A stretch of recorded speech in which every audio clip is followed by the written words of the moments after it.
And with that, I'm going to pass it over to our fearless leader, Katie Fahey, the Executive Director of the People, to give us a little introduction on the organization. Hello, everybody, and great to see you this midweek. I don't know about you guys, but this week has been like the longest and shortest week that I have had in a long time. I don't know what the deal is, but in Michigan, my snow is finally melted, so that's very exciting. Not sure how it is for all of you guys. I'm the Executive Director of the People. I just threw this in the chat too, but for our breakout sessions, we actually can't record the individual breakout sessions, and we also want you guys to feel free to speak freely. So the parts that'll be recorded are just when you can see everybody's faces when the main presentation is going on. We're so excited to be launching this event series, and just want to say a huge thank you to the committee members and our fearless leaders who met as strangers about 3 months ago and have come help make this a reality, leading to a wider nation-wide conversation in May as well. So first of our series, you'll hear more about that after me, but just so excited. The People is a group of Americans who are dedicated for taking our frustrations with broken political system and being able to take collective action together. Cross-partisan, cross-country, really trying to take the best of the diversity in our country and their diversity in thought and figure out how we make a country that is truly for, by, and of the people. We have been extremely lucky to begin to partner with independent voting in many different ways, including with having Kathy Stewart on our team for a little while over the last year, which is absolutely amazing. So we're really grateful for you guys and helping co-sponsor our very first event.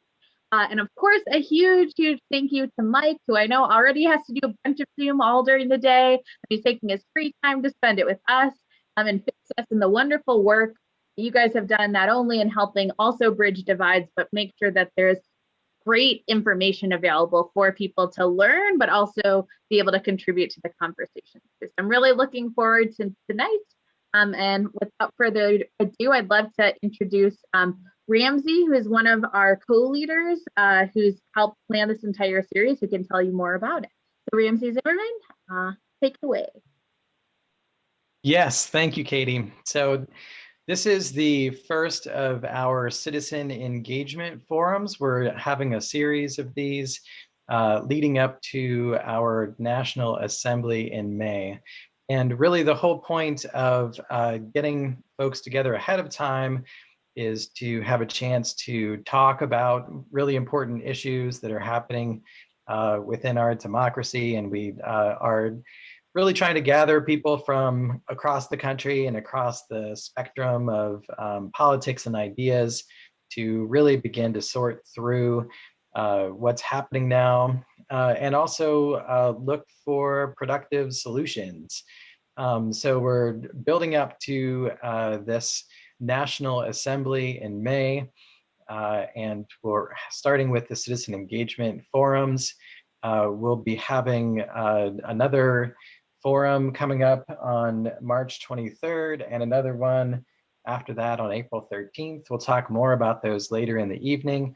And this is all building up to May the 16th for our National Assembly. So really glad to be a part of this, and I'm really excited to meet all of you and hear from Mike tonight. Ramsey, and I'm going to go ahead and introduce Kathy Stewart with Independent Voting. She's going to tell us a little bit about our speaker and introduce him to us tonight. Kathy?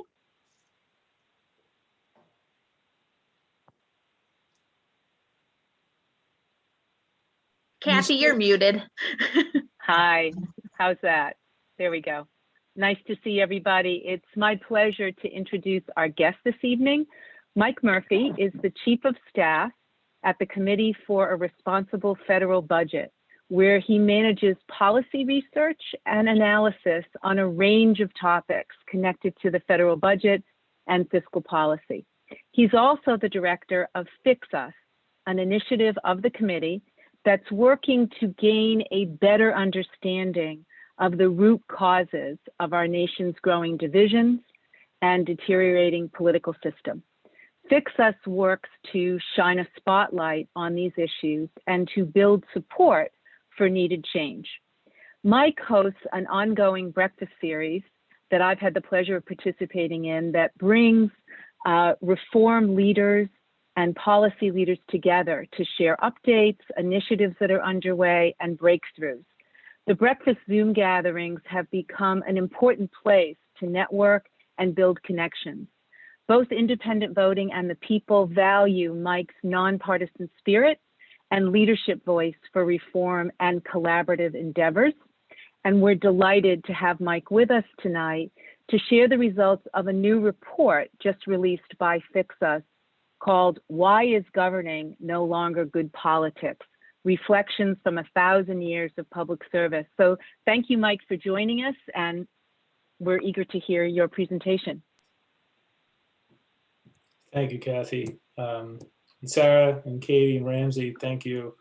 Thank you, everyone, for coming tonight. This is great. I love the people. I'll probably say that like 50 times tonight. And you'll find out why in a little bit. We're just so aligned in terms of what our goals and mission is here. And it's just so great to meet all of you as well. I'll also say, Katie, I'm with you. Like, I don't know, like long, short week thing. I don't know. They all feel long these days. Okay. They all feel long. And I was just saying to a few people before we jumped on, it's 1 year. It's 1 year, like this week, since we kind of went all virtual. I haven't been in my office in a year. But I will say, there are some good things that have come out of this sort of virtual environment. And one of them, frankly, is this, like right here, where you can do Zooms like this and connect with people that share an interest like this so much easier than you could more than a year ago. So you couldn't do these kind of things a year ago. So this is great. Okay, so I'm going to give you guys an overview of FixUs and this new report. Sarah, I think it's set up. I can screen share here, right? Let's see. Should be, yep.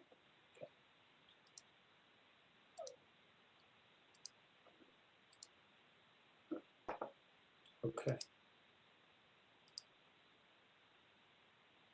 Okay. I'm going to run through this slide deck to give you guys an overview of this report. And yeah, I hope I'll participate in the breakouts. Hopefully we have time for questions, whatever you all want to talk about. So let me start, if this works here. Hold on. There we go. Let me start at the basics, stepping back. What's FixUs? Why FixUs? Okay. This group, for the people will appreciate this, okay? FixUs, if I'm going to describe why FixUs, what it is, very simple. It's embedded within its name, okay? It's embedded within its name, the two-part meaning of its name. First, we believe America has a lot of problems we need to address, but we're not going to address them until we fix the problems from within. That's part one of the name. Part two, the fix is us, right? You're not going to solve these things by waiting for Washington to solve them or for policymakers to solve them. The fix is us. There's no silver bullet. And so what FixUs does through a variety of ways is we provide people opportunities to engage in this conversation. So as Kathy was mentioning, we publish research, host events to draw attention to the roots of this problem. We build and engage networks of citizens and societal leaders and democracy reformers. As Kathy was mentioning. And most importantly, I would argue too, is we advance solutions, but in partnership. There's no one organization or effort that can solve the things that are dividing us. And so we believe it's critically important to partner for progress on these issues. As was mentioned tonight, we're going to dig into this new report. There's lots of else. If you're interested in FixUs, you can check it out, fixusnow.org. But we're going to talk about this new report here tonight. Okay. A new report on good governing being, why is it no longer good politics? First, the story of this report, okay? The story of this report is last fall sometime, at one of our FixUs sort of meetings, one of the people involved with our effort is a member of our committee's board and one of our key advisors on FixUs is Leon Panetta.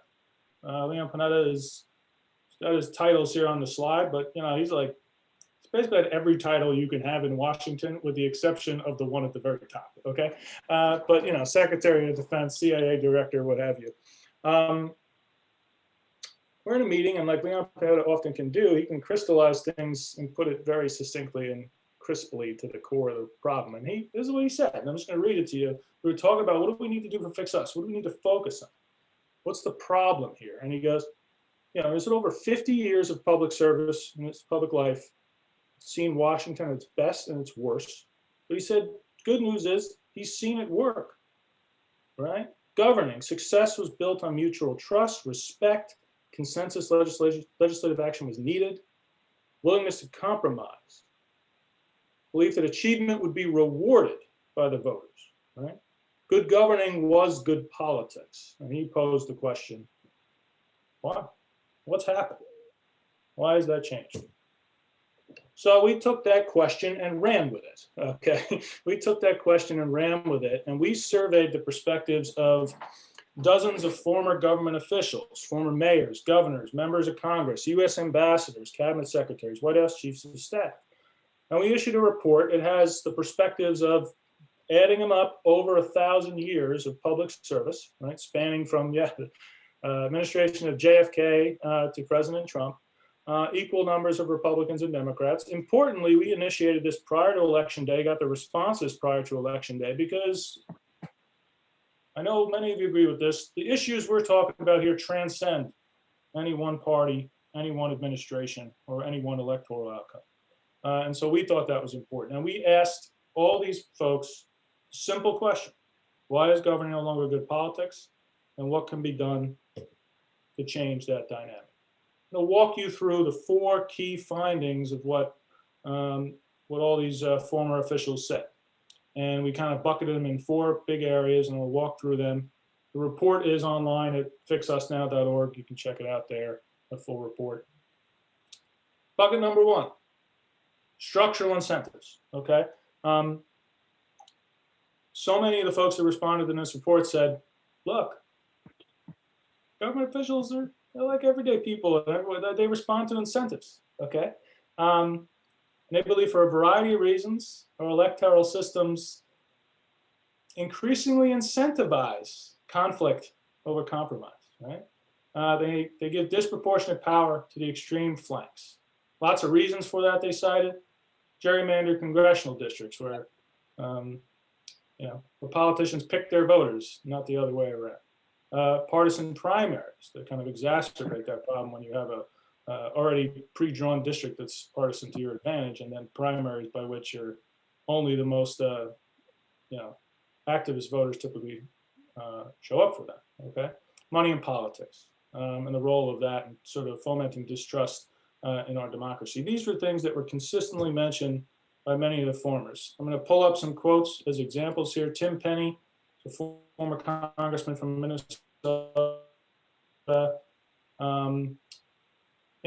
He pointed at gerrymandered crystal districts, right? We've created way too many safe seats, driving politics to further extremes. We're winning the primary is like the key thing, right? Winning the primary is what people are focused on because they know they're protected in the general election due to gerrymandered congressional districts. And that really pulls people to the extremes.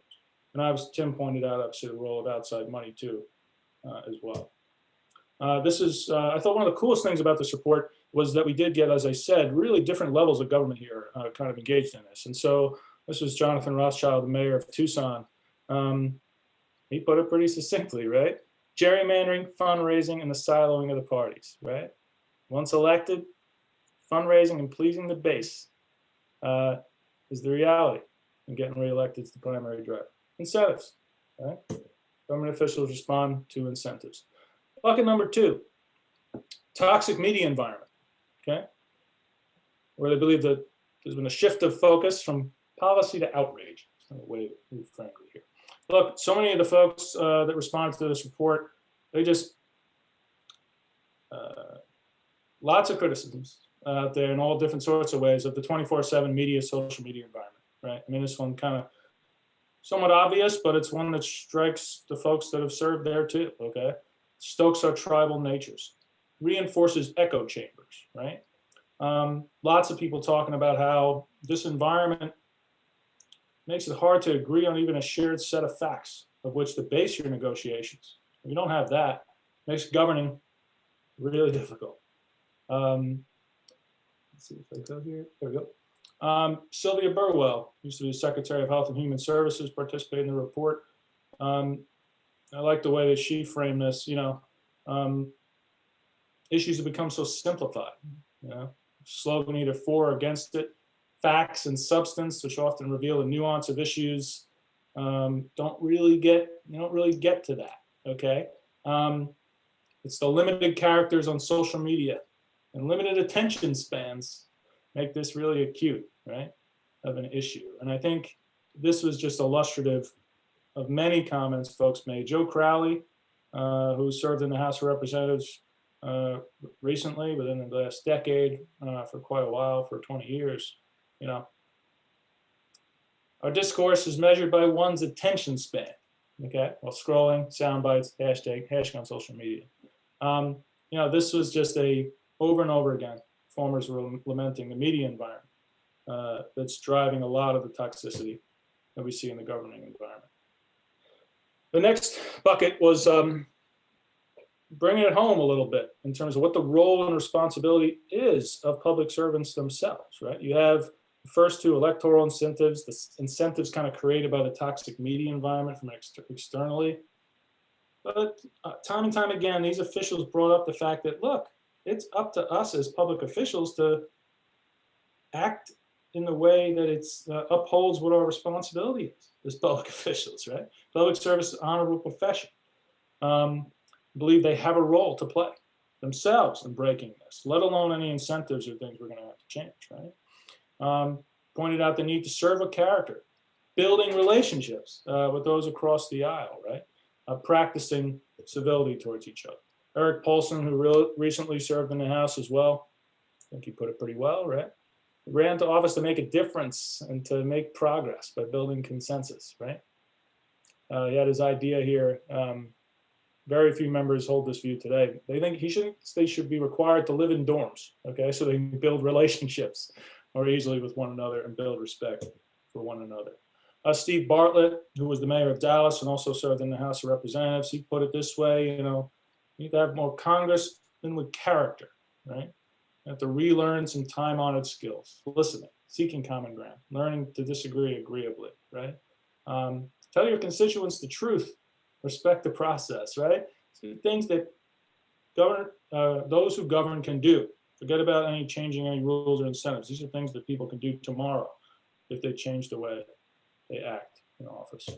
And last but not least, fourth bucket here, the need for civic engagement, right? Certainly dovetails with my point of what I said about the double meaning of fix us for us, right?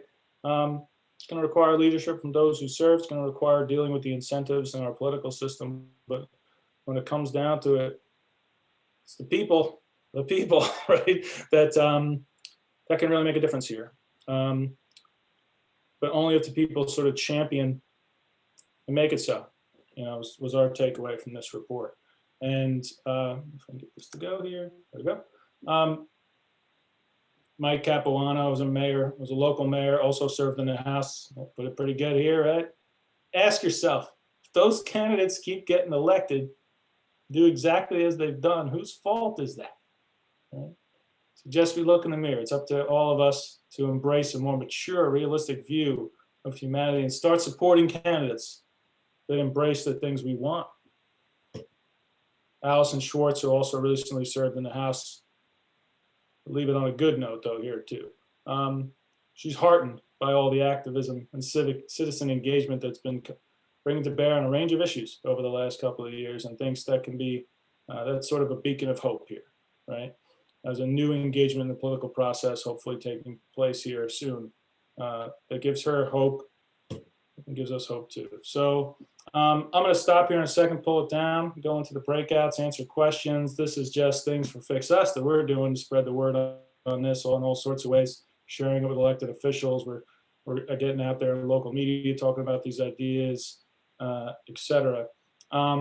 And we have different ways to get involved with Fix Us, but I won't get into that now because we want to get into the discussion. You can check that out on fixusnow.org. I think that's the end. Sarah, hopefully I didn't go too long on time. No, that was great, Mike. Thank you. That was awesome. I am going to, so I'm sure you guys all have a lot of thoughts and really want to take a chance to talk together about what Mike just shared with us. I'm going to share my screen again for just 1 second and go over a couple quick things before we jump into some breakout groups. So for small group conversation, so I'm breaking you into groups of about 6, so opportunity for everyone to talk a little bit and hear from a few other people. We've posed a couple of different questions and I'll provide those in the room for you as well. No need to tackle them all, just to kind of get conversation going around what we've been talking about tonight. Looking at, what you thought, does it ring true to you? If there are any particular points that resonated with you, issues addressed that you see as a priority. So again, I'll post these in the chat, but important note that we're not looking for complete answers on all of them, just more a way to get the conversation going and opportunity for everyone to share their thoughts. Seeing sharing thoughts, though, wanted to make sure we just kind of talk about guidelines and ground rules. As we said, we are very lucky to have people from all demographics, all over the country, all points of the political spectrum. We want to make sure that we are having some really meaningful and respectful conversations. So a couple things that we as the people hold to, we have opportunities like this to really, want to engage in thoughtful and constructive discussion, really keep it positive, not mocking or demonizing any people or party. I want to remain respectful of others. Even when we disagree, we have a lot of opinions and do it in a way that is beneficial to all of us so we can actually learn a little bit. I want to remember that each of us genuinely wants what's best for the country. Even if we disagree, we're all here on a Wednesday night. There's good TV back on. There's other things. It's getting nice outside, but you're here. So you care and you want to make our country a little bit better. And for that, I want to make sure you have the opportunity to speak and be heard.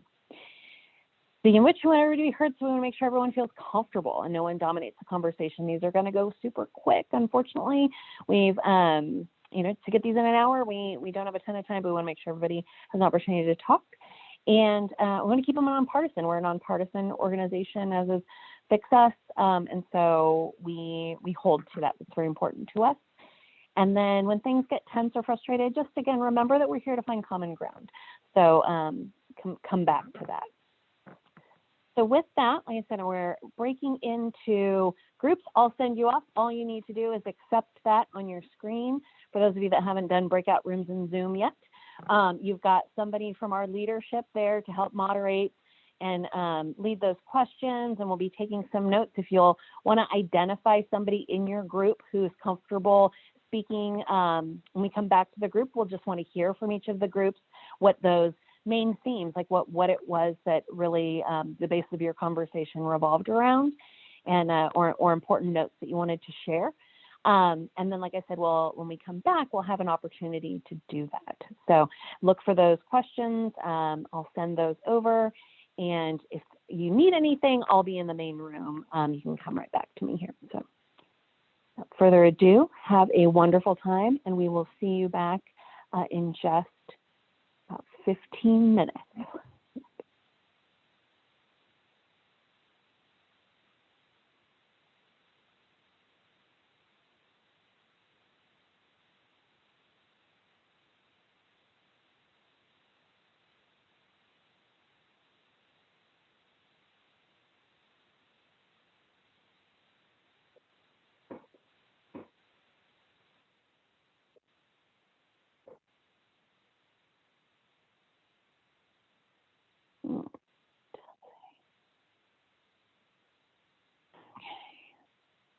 And then the